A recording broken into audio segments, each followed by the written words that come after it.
Không thể chết được. Vương Hàn là một đứa trẻ mồ côi, vừa mới mất việc và cùng một lúc bị bạn gái bỏ trốn cùng bạn thân. Đột nhiên anh ta quá chán nản, tuyệt vọng và đã nghĩ đến việc tự tử. Đầu tiên anh ta đến quán Internet tham khảo giá cả hiện tại của nghĩa trang, chọn địa điểm và thanh toán tiền trước.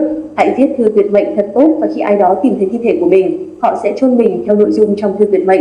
Nhìn một hồi, Vương Hàn mới nhận thấy giá mai táng ở các nghĩa trang hiện nay đắt đỏ đến mức có thể dọa chết người sống. Chết tiệt, chỉ riêng phí xử lý linh tinh các loại cũng đã lên tới hàng vài ngàn tệ rồi. Nếu còn sống thì số tiền đó có thể mua nổi một căn nhà ở trái đất, còn sau khi chết, bạn sẽ ở địa ngục. Mình không đủ tiền mua một ngôi nhà con, cái thứ khốn kiếp này có chuyện gì vậy? Vì vậy, Vương Hàn từ bỏ ý định mua đất ở nghĩa trang và rời khỏi quán cà phê Internet. Anh ta nghĩ rằng mình cũng có thể và chết bằng cách nhảy khỏi tòa nhà cao tầng. Đi mấy khách sạn lớn, phát hiện các cửa lên sân thượng đều bị khóa bằng ổ khóa lớn, Vương Hàn đành phải quay lại căn nhà mình đang thuê rồi lên sân thượng. Khi bước đến mép sân thượng và nhìn xuống, anh ta thấy chân mình run rẩy, toàn thân đổ mồ hôi và đầu óc quay cuồng, choáng váng thì nhận ra rằng mình sợ độ cao. Nhất là ở độ cao lớn như vậy thì không có gì là khi bạn gái của mình bỏ trốn theo người khác. Nhưng anh ta lại tự lừa dối mình theo kiểu AQ và tự an ủi, độ cao này thực sự không ổn, nó quá thấp. Nếu bị ngã và chỉ gãy tay, chân, dập nát bàn chân thì còn tệ hơn cả chết. Vì thế, tự tử bằng cách nhảy lầu đã bị hủy bỏ. Đêm về phòng trọ hút hết điếu thuốc này đến điếu thuốc khác, nghĩ cách tự tử, thức đến sáng, cả căn phòng chìm ngập trong khói thuốc. Người không hiểu biết chắc chắn sẽ tưởng có hỏa hoạn khi bước vào. Mất ngủ, thực ra mình đã mất ngủ vì nghĩ đến việc tự tử, thật là quá đáng.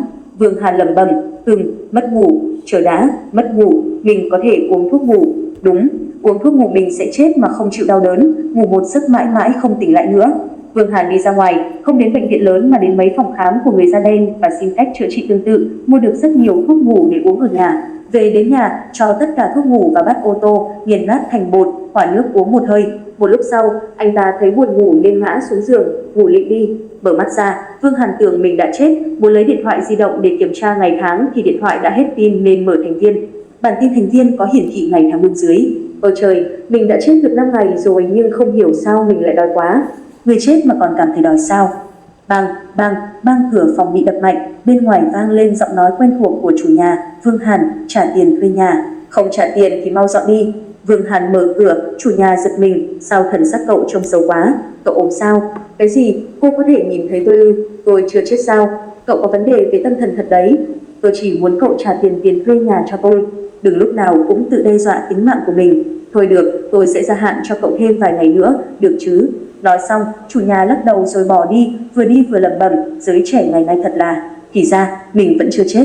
Vương Hàn vội vàng chạy về phòng lấy một hộp thuốc ngủ ném xuống đất và chửi, thuốc ngủ giả, thứ thuốc giả chết tiệt.